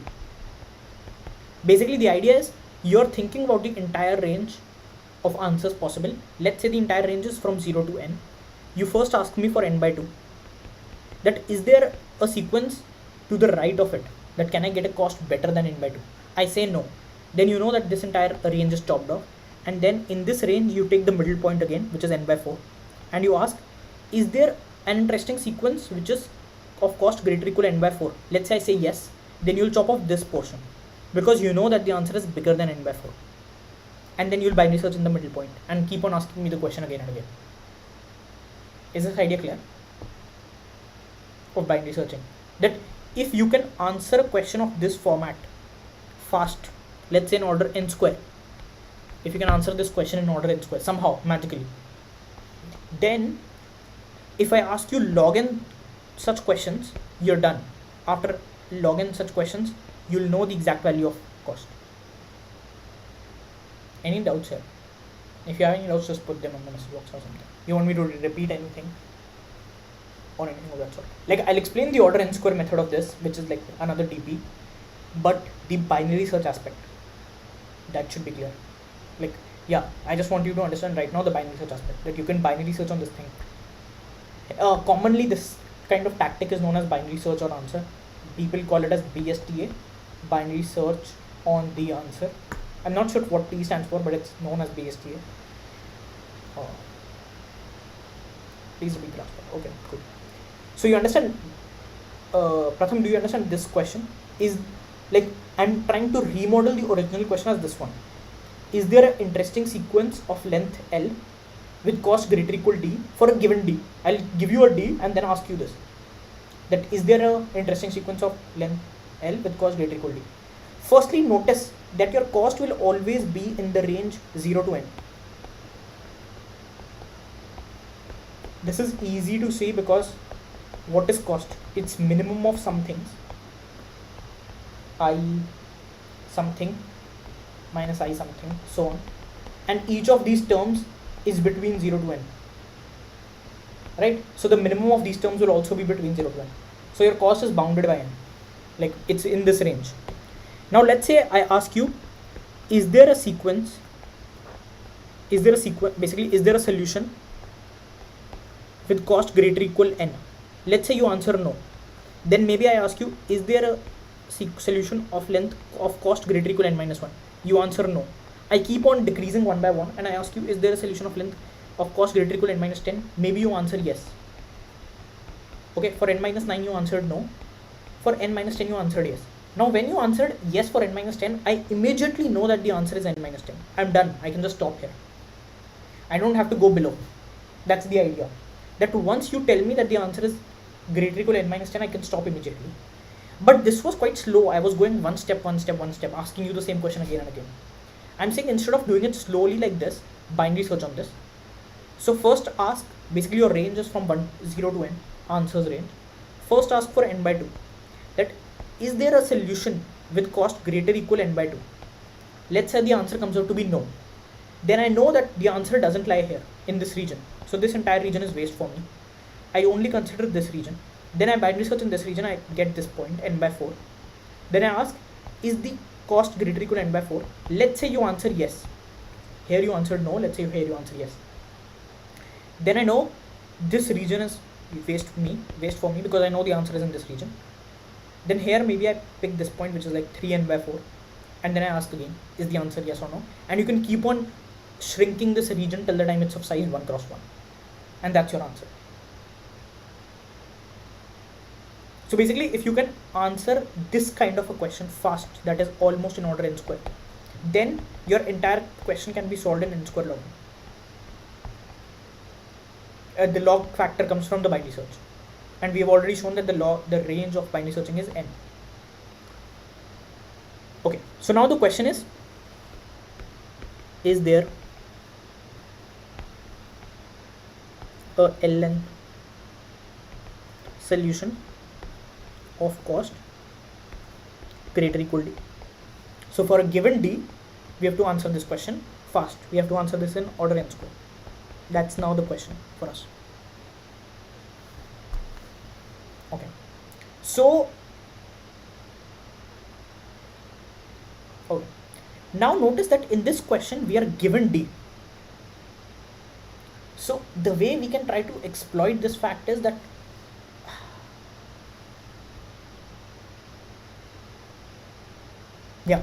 earlier our DP was trying to maximize the cost, right? Our DP was trying to maximize the cost. Now we won't any longer, because we know that we have to just maintain the cost. We have to just maintain it to be bigger, greater, equal to. That's our idea. Now this is kind of like a, I would say, non-trivial trick that comes here for this question, which is something along this lines. Basically, what should your DP try to calculate? Earlier your DP was trying to calculate maximum cost possible. Now you'll try to, okay, firstly, let me give you some intuition. When you have a question like this, a yes or no question, and you're trying to find a DP for it, it's a general intuitive idea or like a good heuristic to think of yes no DPs, basically Boolean DPs. That is, your DP ij should give a 0 or a 1. That's a good idea that people sometimes think about. Okay, but in this question there is a constraint of L length. So another idea could be, I don't know how to explain this in the sense that how to give you guys intuition about this, but like once you've seen some questions you'll get the idea. I'll just say it out loud. In this question, what you do is you try to rephrase this DP in another way, and it becomes drastically different. Like, instead of having the right hand side maximizing cost, you'll maximize length of your sequence. Okay, you'll maximize this thing, and you have some DP ij, maybe 2 dimensions, maybe 3 dimensions, maybe 1 dimension. We don't really care right now, but some DP concept here.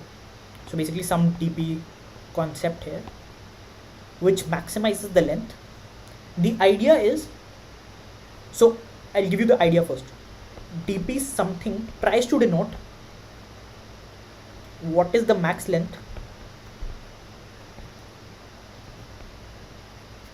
of sequence such that cost is greater or equal to d. Now if this thing is being answered by this DP something, and this is greater or equal L, then we know our answer is yes for this question. And if it's less than L, then we know our answer is no. That's the idea. That if this DP comes out to be greater or equal L, then we know that we can make a sequence of length greater or equal L, right? With maintaining this property that cost is greater or equal to d. So our answer is yes.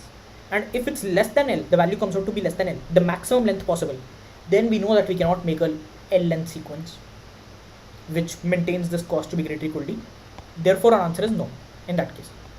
Now what will we put here? That's important. Like, right now I didn't put anything there, which is critical. Okay, think about what was happening in the previous DP. In the previous DP, I was trying to denote the number of elements that we have picked. Now we don't really have this idea of number of elements picked, because the right hand side of a DP is kind of calculating that thing. On a very high level point of view, you can think that initially your DP had this thing as an input where I was denoting the length of the sequence. Now this becomes your output. In your changed DP, it's now output. So this is like, I think you can find some Code Forces blogs on this technique also, that is like people swap out DP arguments. That is a thing which was earlier looking as an input to the DP is now an output of the DP. That you're trying to maximize that thing instead. This is like a well-known trick, I would say. It's not that common. It's not like, it doesn't happen very frequently in a lot of DP questions, but it's common. Like it's reasonably well known. So it does happen sometimes. It's kind of slightly hard to spot, but this is like one thing you can think about whenever you're thinking about DP questions. That maybe I can put some input parameter as an output parameter instead. So that's why this thing doesn't matter anymore in the new DP. And what was J in the previous DP? The last element picked, right? This still doesn't matter, right? Because the last element picked kind of controls what we can pick now. Because we want to ensure that the cost is greater equal to D. So now it looks kind of like dpj is equal to what is the max length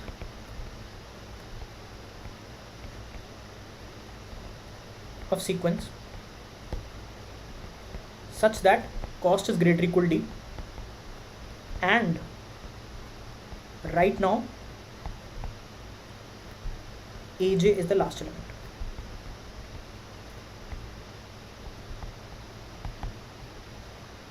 This is our DP definition now. So firstly, what will happen is dpj, how will you define it? You'll say after having picked j, we'll now pick some other element. So you'll iterate over k, okay, from 1 to n maybe, let's say, for the entire range. And you want the property to hold that aj is greater equal ak, because this is going to be the next element that you pick, so it needs to be smaller than you, like smaller than or equal to you. And here you'll say minimum of two things again. It's similar to the previous DP in some sense. Either dpk plus 1. Okay, no, sorry. You'll have another condition that j minus k is greater equal to D. This condition also has to be satisfied. So these three conditions, all of them have to be satisfied for this k.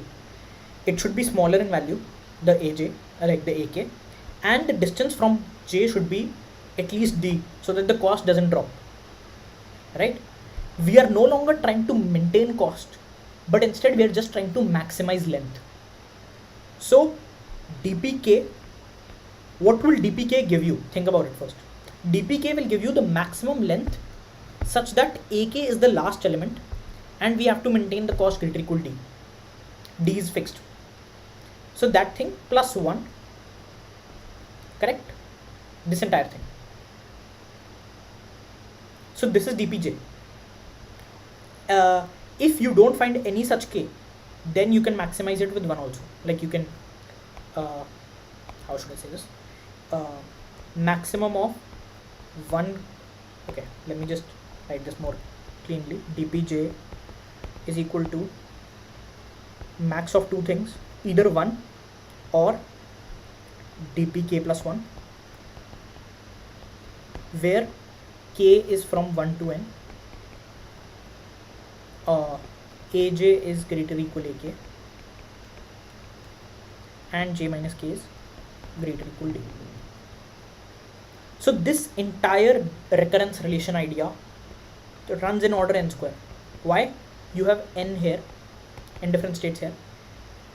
You're trying n different possible values of k, so order n transition time, order n square, and this is for a fixed D. And you'll binary search on the D, so you'll again and again recalculate this entire thing for different Ds. So n square times log n, total complexity. Okay, one interesting question I have, true or false?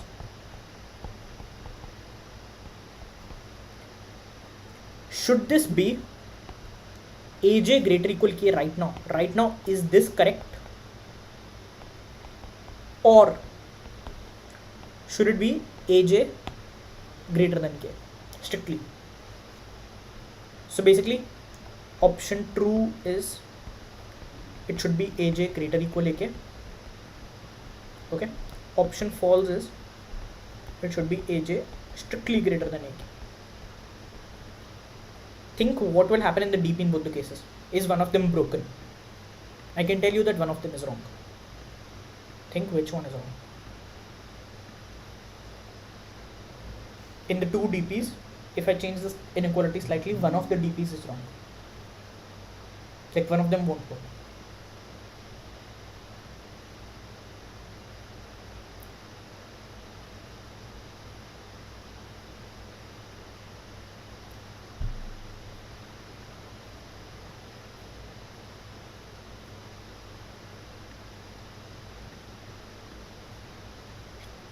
Okay, so we don't have any answers, but the actual answer is false. You cannot have an equality here. Okay. Reason being, you'll run into cyclic dependency. Think about this, for example. Let's say your array looked like this: 3, 10, 20, 10, 5. Okay, you were calculating DP2. Maybe your cost that your D that you wanted to maintain was 2. Let's say when you're calculating DP2, you'll say max over which things. So you're calculating the second element. So you're saying second element, okay, I cannot take the third element because then my distance is very small one. I cannot take the first element, my distance is very small one. I can take the fourth element or the fifth element, right? So max of DP3 plus 1, sorry, DP4 plus 1 or DP5 plus 1. Both of them are allowed because this is also smaller. 10 is greater equal 10 and 10 is greater equal 5. Both are smaller than it, the next element picked. Notice what happens in DP4. DP4 kind of behaves the same way. DP4 says I cannot pick my adjacent elements, so I have to pick either 10 or 3. So it says max of DP2 plus 1 or DP1 plus 1. Do you realize the issue? DP2 is dependent upon DP4 and DP4 is dependent upon DP2. How will they solve each other? It's kind of like saying Fn is dependent upon Fn minus 2, which is again dependent on Fn. Your recursion will never end. Once you try to calculate this, you'll go in this and this will say I want to calculate this, and your recursion never ends. So that's the issue. And the issue comes from the fact that they both are equal. 10 and 10 are equal values. So that's why DP2 can use DP4 and DP4 can also use DP2 because they both can use each other. That's why this infinite recursion is happening. To avoid this, you want the strict inequality to hold. Once you have the strict inequality, what will happen? When you're trying to calculate DP2 here, you cannot use DP4. You'll only use DP5 because the next element that you're picking has to be smaller than 10. And similarly, when you're calculating DP4, your next element has to be smaller than 10. So you don't have recursion issues any longer. And you might think, oh, but this, like maybe the solution is first pick this 10, like first pick the second element, then pick the fourth element, then do something else. Maybe the solution looks like this, right? It can be possible that the solution looks like this. That's why we always refer to our other method of alpha beta alpha beta. That's why I was always mentioning that we always have to do this alpha beta trick. That is basically pick every pair of which what we said earlier, max over alpha, max over beta. What we are maximizing is beta minus alpha, such that a alpha equals a beta. Just like this entire thing basically considers every such pair. So it will consider the second and the fourth pair, because when alpha is 2, beta is 4, this equality holds. So this will become 4 minus 2, 2, and this can be a possible cost. So this will be covered. So how you go about this actual question is, you first try to calculate this entire thing and label it by low. Okay, let's let this entire thing is expression is given low value, and your high will be n. Then you say from the range low to high, binary search on D in this range from low to high. And when you're binary searching on this range, you're calculating, you're calling your DP order n square 1 for each such D, constructing it and using it. And how do you use it? Once you've constructed this DP array, the DP array using this recurrence, once you've constructed a DP array using this recurrence, you check, does there exist a J such that DPJ is greater equal L? Is there any such element in the DP array which is greater equal L? If yes, then our binary search question's answer is yes. If no, if none of them is there, then our binary search question's answer is no. So if even one of them has length bigger equal L, then yes, we have a L length sequence with cost greater equal D. And if none of them have length greater equal L, then no, we don't have any of them with cost greater equal D. This is like the higher variety of the question. I mean, more or less these are the entire details of the question. How do you solve this question? I would say that this is like a reasonably hard problem, because like you have 2 or 3 ideas. One of them is binary searching, and the other one is like the DP swap trick. But this is like for the entire solution. If you were only aiming for like I think 70 to 80 points, then you could get away with order n cube solutions, which was relatively simpler, right? It was easier to think of. But like knowing this kind of, I would say like highlight of this question would be to understand this DP trick idea, that you can swap around arguments in DP. Like instead of maximizing cost, we say we have fixed a cost, and now we are binary searching on the cost, and we are trying to maximize the length. And if the maximum length is greater equal L, then yes, we have a solution. And if it's smaller than L, then no, we don't have a solution. For the specific cost, for the cost greater equal to, give for the fixed cost. Any doubts here? I won't implement this. I mean, we're already almost done with our session. I mean, this problem is there. I think I copy pasted the link, interesting sequences. It also has an editorial which is pretty much the same idea. Let me see if I can find the editorial. Interesting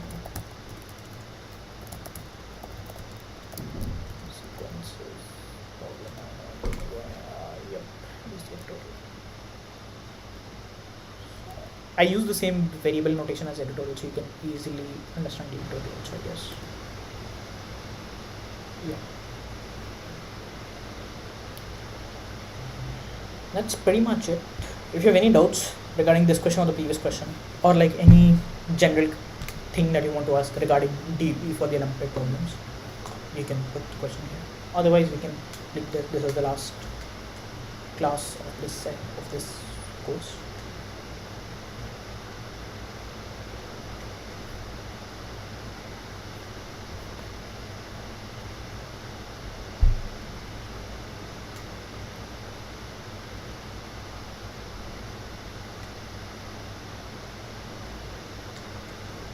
Cool. I think we can end it.